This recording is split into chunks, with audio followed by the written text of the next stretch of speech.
Welcome to the Thyroid Fixer podcast. I'm your host, Dr. Amie, and we're diving deep into the world of hormones, especially for all you fierce women in perimenopause and menopause, and anyone dealing with hypothyroidism. If you're struggling with weight gain, you feel like shedding those pounds is an impossible feat. If you're dealing with plummeting energy levels, gut-wrenching fatigue, or a libido that seems to have left town, then you're in the right place. And don't even get me started on the hair loss. If these symptoms are sounding all too familiar, you found your tribe. Welcome, because my goal is to educate, empower, and shake up your world. I want you to embrace every inch of that badass woman that you truly are. So if you're ready to dive in and fix things, let's get started. Let's talk about aging and how to age better. Research suggests that a big contributor to poor aging is senescent cells, better known as zombie cells. They're old, worn out cells that can linger in your body after their useful function, wasting your energy and nutritional resources on them. As we age, senescent cells often accumulate in our bodies, contributing to sluggish energy, less flexibility, slower workout recovery, or simply put, the middle-aged feeling.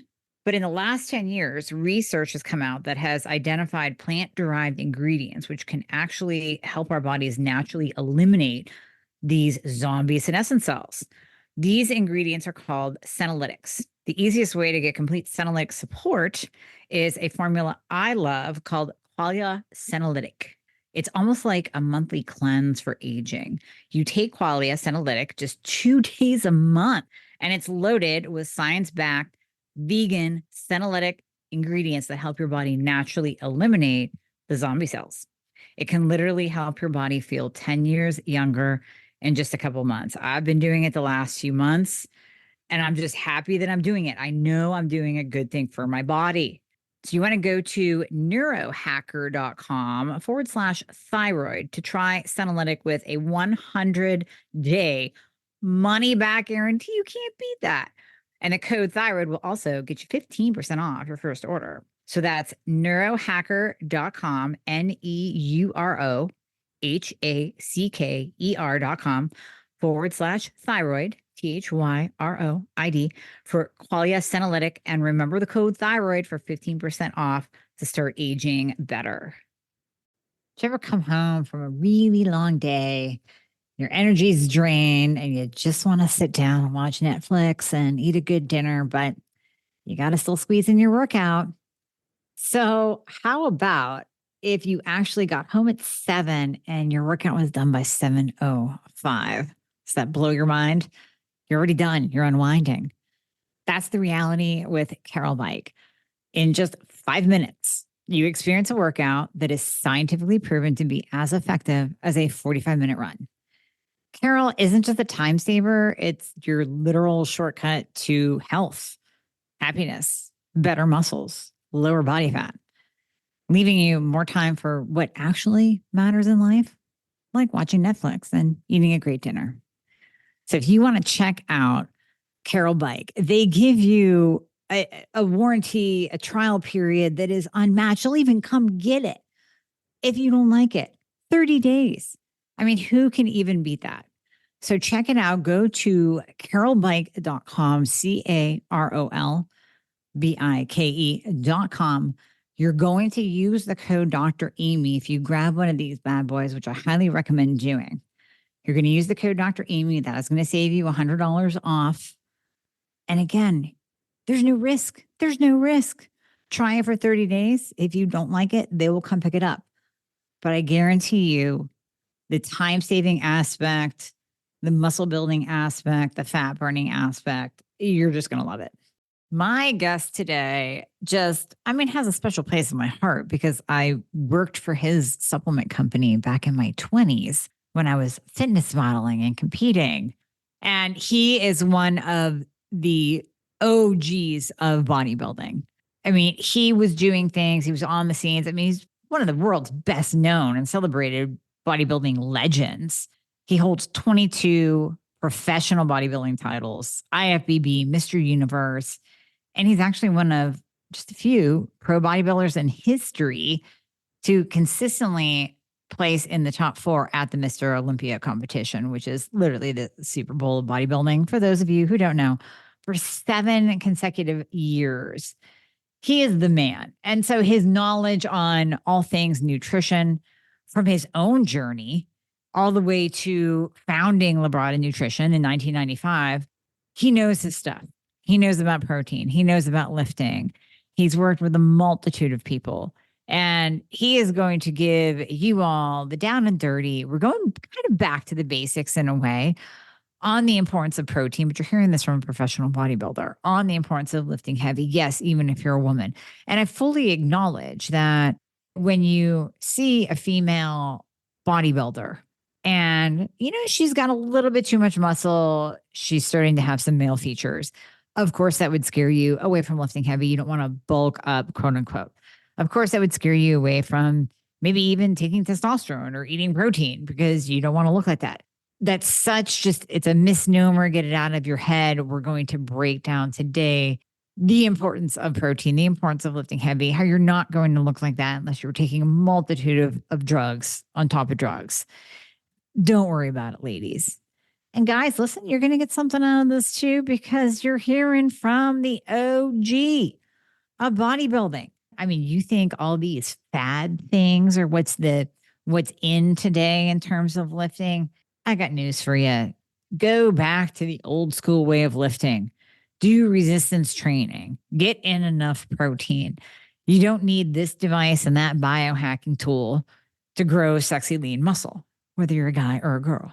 You need to get back to the basics, back to the fundamentals, back to what we know works. And you're going to hear it today from an expert. So to say that this is kind of like my bucket list dream, once in a lifetime interview, I don't know, does that sound over the top, Mr. Labrada? But as we have talked about previously, my gosh, I've known you for 25 years. I worked the Labrada booth back in the day in my 20s when I was doing fitness modeling, and people are like, what'd you do there? I'm like, I stood there and looked pretty and cut up bar samples because that's what we did. So, but it is just such an honor to have you on my podcast now, 25 years later. And it's just so cool to still see you in the scene and still owning your line, because even back in the day, I would always say, I mean, you could go back to videos when I'm talking about where to buy your supplements. I have said forever, you want to purchase your supplements from an individually owned company, because those individuals that own it, they have their name behind it.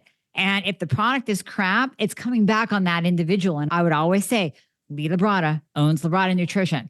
And that was one of my examples because I knew the quality that went behind your products because it was your name behind it too. So I'm just really pumped up to have you on the show. Well, thank you, Amie. I am delighted to be on the show with you. And yes, we have some history together. So it's kind of cool to come full circle and still be helping people this many years later. Absolutely. So with your history, your experience, I mean, decades of really seeing it all from, deep into the bodybuilding scene, the variety of diets that were out there at the time, what worked, what didn't work, supplements that came and went, and what worked and didn't work. Can you tell me, I want to talk protein because that seems to be one of the most consistent concepts that hasn't changed. We've gone high carb, low carb, you drop your water, you don't drop your water, but protein is always there. So can you kind of go back to your roots, talk to us about how you first started eating, what's changed in your nutrition, and then let's get into the importance of protein. Sure. So going back all the way to the days when I was a teenager, I got involved in bodybuilding because I wanted to compete in one of the local shows. I started doing a lot of research, and back then, research came by a lot more difficult than today. Today, you can just jump on the internet and you can find research, sometimes conflicting research, but still there's so much out there now on protein. But back then you really had to rely on what you read in the muscle magazines, like Joe Weider's Muscle and Fitness and Flex, and asking people in the gym, about protein and which one and how much and so forth, so on. But what I learned early on was that it was necessary to get adequate amounts of protein in order to build muscle and to lose fat, which is necessary for bodybuilding competitions. You just have to have a really, really good diet. So my relationship with protein goes all the way back to when I first started out. And of course, back in the day, we thought that basically you would just open up cans of tuna fish and eat those, or eat a half a dozen eggs and stuff. And it's really evolved. I mean, there's so much more known about nutrition nowadays. The advent of the protein powders, some of which are better even, I'm going to go out on a limb and I'm going to say some of them are even better than some whole food sources of protein, depending on what you get, obviously, but everybody knows a lot more about protein nowadays. But what hasn't changed is the importance of protein. Even over the last 40 years, it's such an important macronutrient for not just developing strength and muscle, but also health and metabolic health. We can see how important it is when you want to compete. You want to grow your muscles. You want them into a state of hypertrophy to where you're going to be the most muscular, the most shredded, the leanest, the lowest body fat. But for the average person, they look at that and they go, well, that's not me. So why should I care? That's right. And I'm sure, we can kind of target the women and really the older population. As you age, you start to forget the importance of protein, or your appetite decreases, but it becomes even more important. Can you speak to that and what you've seen? Oh, absolutely. And listen, let's start by saying I realize that not everybody wants to be a competitive bodybuilder like I was in my younger years. But the importance of protein, even for the average person, it is so important, because by nourishing and building muscle, you're also not just building your strength, you're building metabolism, you're building health. As you pointed out, as people get older, okay, protein becomes even more important, because protein can, let's say, mitigate the effects of sarcopenia, which is muscle loss as you get older. You don't want that. That's one of the biological markers of aging. So you want to make sure that you're getting enough protein, and training with resistance training in order to keep that muscle tissue active, keep that muscle tissue healthy as long as you can. Super, super important. And do you find that it's mostly women that are scared of maybe eating too much protein and bulking up? I put that in air quotes, or Sure. lifting too heavy and bulking up, because that's, Oh, no I doubt. still hear that. And I think to Yep. myself, man, are we out of that way of thinking? But Right, right. yeah. And the thing is that women still conflate weight gain, as in fat weight gain, with, muscular bulk, that type of a thing. Listen, ladies, muscle's not going to make you bulky. Muscle is going to give you the sexy curves. It's difficult to develop muscle. Any of you that train with weights know that it's difficult to gain muscle. So it's not like you're going to turn into a professional male bodybuilder overnight. That does not happen. But what if I could tell you that by going into the gym a few times a week and increasing the protein in your diet, that you could lose body fat, that your metabolism would get better, so that you're burning more calories at rest, including fat calories. What if I told you that it's going to make the girth on your arms and your legs actually smaller than it is now? Okay, well, you'd say, well, sign me up. Well, yeah, that's what weight training and using a higher protein intake can do for you. Absolutely. And with the protein intake, like you said earlier, one of the main complaints that I hear from, again, not picking on you ladies, but I'm picking on you ladies because I don't hear this from guys. Guys can eat ongoing ad nauseum throughout the day, but women are like, well, I'm just not that hungry, or I just can't eat that volume of, let's say, real food, like your chicken and the eggs and the steak and all that. They just get too full too fast. And to get in 1 gram of protein per pound of lean body mass is impossible. So that's really where I think the addition of supplemental protein shakes, and those came onto the scene. I don't even know what year protein powders started coming onto the scene, but my God, they've come so far since then They that sure they have. are palatable and they don't destroy your gut. And we now have, flavored with stevia. It's some of them Sure. plant-based, Sure. whey-based. So they've come Yep. so far that it's kind of a no-brainer. Why not just supplement with them? Absolutely. Let's go back to what you brought up earlier. Most ladies having trouble getting all the food down and they don't want to overeat. Hey, I don't want to overeat either because, by association, if you're overeating, you're going to be gaining weight and probably undesirable weight. So it's not about overeating. It's simply about restructuring the way that you eat during the day so that you actually eat smaller meals, but more frequently. So what I like to do is I tell people that I eat 5 times a day and they go, how do you eat 5 times a day? It's like, what do? You just spend all your time at the dining room table? How do you get all the food down? I go, no, just relax. I just do a simple breakfast, lunch, and dinner, and then a protein shake or a high protein snack at mid-morning and mid-afternoon. That's 5 meals. So what we got to get used to is eating smaller amounts at each sitting. Okay, but start your meals by building your meals from the protein up, as I say.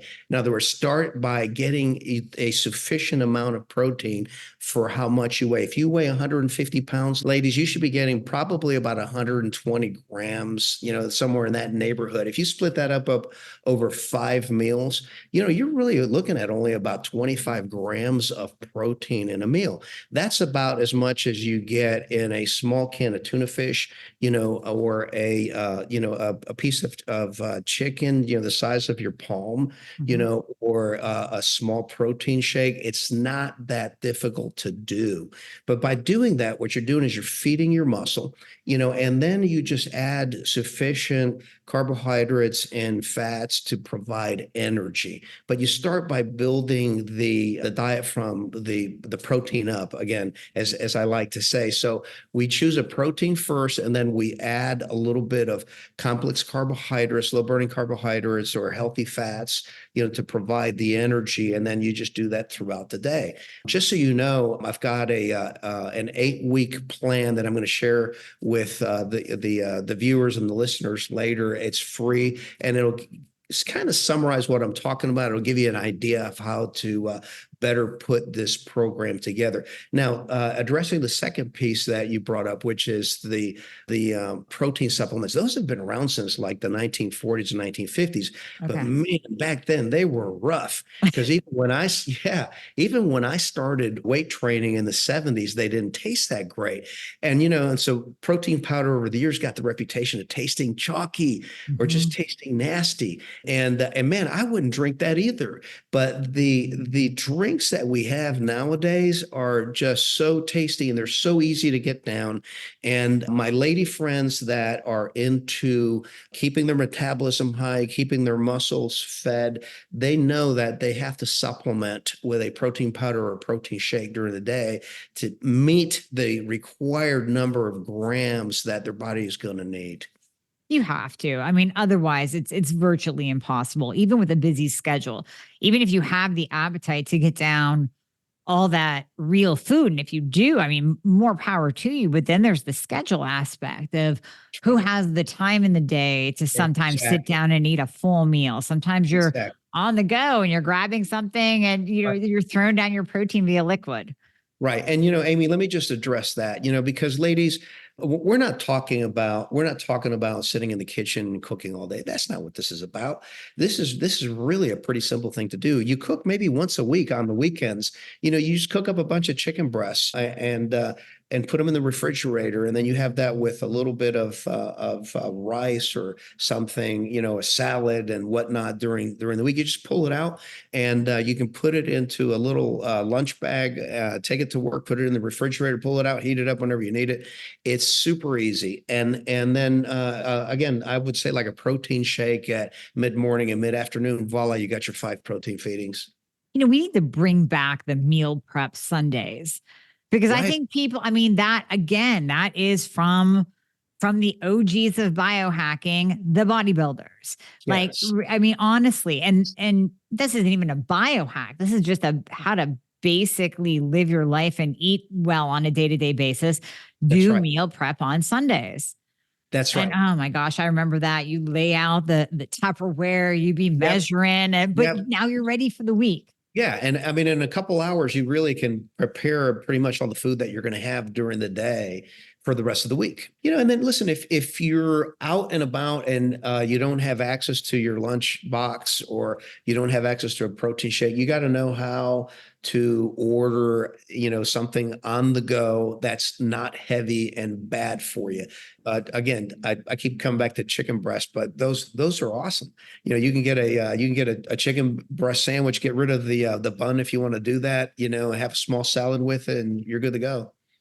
And what's so funny is I've been saying that for years, decades, working with patients, working with clients, and you say it so much that you start to believe that it's common knowledge. Like I shouldn't have to say that again. Everybody knows that. But hearing you say it again, ding, ding, dings in my head to go, people need to hear this. We have to get back to the basics sometimes and remind people the simple things like meal prepping, like taking, like being prepared when you're out and okay, hit Chick-fil-A, throw away the bun. Worst case scenario, get a burger, even from one of the worst drive-throughs, and throw away the bun. You're at least getting, maybe it's a Franken protein, but it's a protein, right?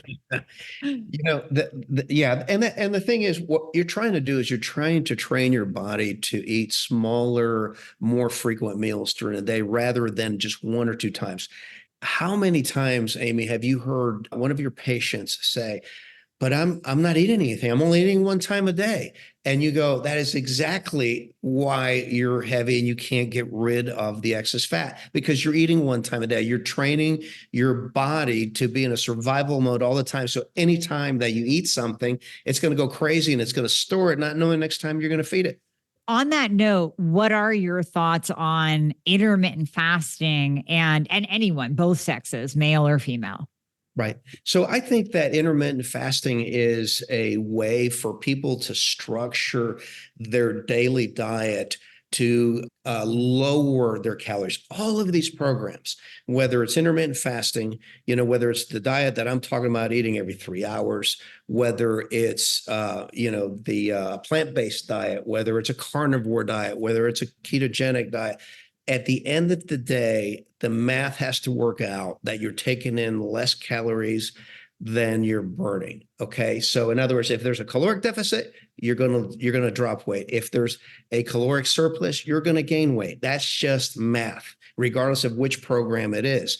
So you have to keep that in mind. And what I have found is that the intermittent fasting helps some people. Personally, I think that it's better to have protein every 3 hours. But for some people, the intermittent fasting, it helps them by giving them a window during which they eat. Mm-hmm. And so it restricts their calories that way. If you're going to do the intermittent fasting, the first thing you need to get in you during your feeding window is protein. Get some protein in there and then just make sure that you hit your protein requirement in the 8 hours or so that you have allotted for eating. And I'm fine even with the 8-hour allotment time. I think you can, like you said, if you structure it properly and plan it out, you can get in your 120, 150, whatever grams of protein intake you're trying to hit. But the people that are doing, like you said earlier, an OMAD, one meal a day, you can't possibly, and I don't even think the body can assimilate that much protein in one sitting. If you ate 120 grams at once, aren't you going to urinate most of it out? Well, you're definitely not going to get as much out of it as you want for the purposes of muscle building, because again, your body can only absorb so much of it at one time, so it's better to split it up. Yeah. And I agree. Is there a limit? I've heard both. I've heard, again, back in the day, no more than 30 grams per meal or you'll be wasting it. And then recently I've heard a study that was just mentioned by another guest I had on. She was referencing a study done just looking at women specifically as they were going into perimenopause and menopause and saying that bookending the protein beginning and end of day, even if it's 40, 50, 60 grams at one sitting, that they are assimilating it. So have you heard anything definitive on that? I don't know anything definitive about what you're speaking about. The reason that I think one of the reasons that I think that it's good to split it up over the course of the day, because let's face it, it's hard to cram down, something that contains, 60 or 80 grams of protein. I mean, we're talking about a steak that big, Yeah. I mean, it's kind of hard. So you kind of break it up so you can get it down during the day. But I think the important thing is to get the number of grams that are necessary to support the muscle tissue in your body. Right. I agree. Now, what about when to take in protein as it relates to a workout? There's a lot I've heard both sides of the story with that too. Do you take it beforehand so you have the amino acids on board as you're breaking it down? Or do you have it ready to go right after your workout and try to work out in a fasted state? The short answer for me is both. And so I'll eat something. Every meal that I eat during the day has some protein in it. And so I'll have a meal about an hour and a half before working out. And because I've been eating like this through the day, by the time that I work out in the afternoon, I have, what you mentioned, a pool of amino acids floating around in my bloodstream that are available, to the muscle when you're working out, when you're stimulating it. And so afterwards, the first thing that your body wants to do after workout is to recover the energy that it expended. So that 30-minute window after a workout is a good time, not just to get some protein, but also to get some carbohydrates, to replenish the glycogen that you burn in the muscle tissue during the course of the workout. So typically right after the workout, what I'll do is I'll have a small amount of carbohydrates, say a banana and a small protein shake. And then I'll wait until I get hungry, another 45 minutes later, and I'll have a regular meal. Okay. So it's nice to have that protein on board one way or another, very close to the workout because you're replenishing then and you're allowing those muscles to grow. Okay. So moving into actual training. And again, really, I want my ladies to hear this because the dudes listening to you, they followed you, they get you, they're jiving with the heavy workouts, but we still have some ladies out there that, and I don't know where they get this. Maybe they are looking at female competitors, specifically like the physique and the bodybuilding classes, and go, that's what I'm going to look like if I lift heavy. Maybe it's even some CrossFit, because some of the CrossFit ladies they're getting a little bit big and masculine. I want you to speak on this. You would have to be taking boatloads of drugs to look like that. It's not from picking up a heavy weight. Right. So the important thing to remember is that it's difficult to build muscle, even for a guy, who has some hormonal advantages. Their testosterone is higher, and so forth. They have some natural advantages that way. So it's difficult to build muscle. You really have to work hard at it. So it's not going to be something that's going to creep up on you. You're going to wake up one day and it's like, oh my God, I put 3 inches on my biceps. It's like, it's not going to happen. Right. But women are scared of that, and I understand, but it's a misconception, and so I would encourage any that are listening and tuning in, to use the weight training, because it will stimulate your metabolic furnace, which is the amount of muscle tissue you have. Bottom line is, the more muscle tissue you have, the more calories that you're going to burn at rest. Muscle tissue only takes up about a much smaller area volume, let's say, than an equivalent pound weight of fat. So in other words, what I'm trying to say is that 5 pounds of fat may look like this, 5 pounds of muscle looks like that. Yeah. So, you can actually be putting on muscle and dropping fat, and your arms and your legs may actually look smaller. Yeah. And the scale may or may not move. Right. And that's one thing that you have to be really careful with, because, here's the thing, if I told you that you could look like, just amazing, just a knockout in your bathing suit, but when you step on the scale, that scale is going to say 150 pounds. Do you really care what the scale says, as long as you look, like I look amazing. I look like what 110 pounds. I look amazing. You Yeah. don't care what the scale says. No. So keep in mind that muscle is heavier than fat. And so even though it may look like you've gained some weight, if you look in the mirror, your dress sizes are going to be dropping. If you put a tape measure to your arms and your legs, they're going to be getting smaller. That's what matters. Yeah. Because the fat will shift. And I'll tell you, I mean, maybe you can have give me an actual explanation for this. To this day, I tell the story that I was in full contest prep mode, and 6 weeks, the scale didn't move. Now, I didn't think it was possible for me to be in prep mode and for me to be putting on the equal amount of muscle that I was with fat, but losing fat. But I use that story so often because eventually my body caught up. And my coach at the time kept saying, "Is your body changing?" I was like, "Yeah, but I want to see the scale change." He goes, Right. "Is your body changing?" "Yeah, but I want to see the scale." And I got Right. so hung up on the scale, and it's like he had to slap me and go, "Is your body changing?" And ultimately, Right. yes, it did change, and the scale did drop. But my God, 6 weeks it didn't drop. That drove me nuts. Yeah, that kind of thing happens, and the takeaway is not to get too hung up on the scale. Take pictures. I encourage all of the people that we train to take pictures periodically, at least every couple of weeks, so that they can check their progress that way. Because again, if you get too caught up in the scale, it's going to mess with your head. And at the end of the day, nobody runs up to you and says, "Hey, you look great. Hey, jump on my scale. I want to see what you weigh." It's Jump on like my they scale. just, That's so true. they just look at you. That's so true. And it's how you're feeling in your clothes. So it's actually the way that you're carrying yourself too, because you're way more confident because your clothes fit better and all the things. Now, how heavy would you tell a woman to go? Like I always say, who cares if you get 5 reps? Listen, you pushed yourself. The last thing I want you doing though is doing 20 reps and you're just throwing the weights around. I think that you have to once you have warmed up, whether you're male or female, you need to exercise with weights to the point where you really can't budge the weight anymore.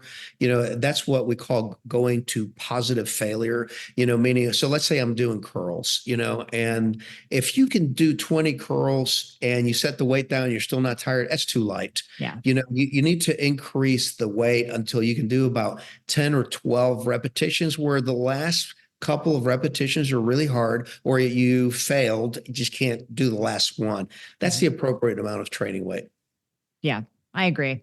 And just pushing yourself. And how much cardio? Because before you answer that, I am not a cardio fan. Actually, since I've stopped doing cardio, meaning getting on a machine. Where Right. I get my cardio is when my heart rate increases during a hot yoga session, when my heart rate increases during deadlifting, or if I throw in a little bit of high intensity interval training. So I tend to tell my ladies to stop being cardio queens because, as we know, they'll just get on that piece of equipment and go, and that's their workout.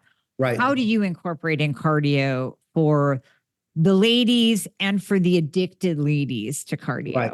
Right. Well, and you're right to say that there are those that are cardio queens, and these are people that are out there and they're doing an hour plus of cardio per day, and sometimes it's really not helping to make the scale budge. Right. We're going back to the scale. Yeah. But here's the thing. I approach things a little bit differently. I use the weight training to stimulate and to build the muscle tissue, knowing that that is what is going to increase my metabolism. That is what is going to increase the burning of my body fat, even at rest. Okay. Because muscle is metabolically intensive tissue. The more you have, the more you burn.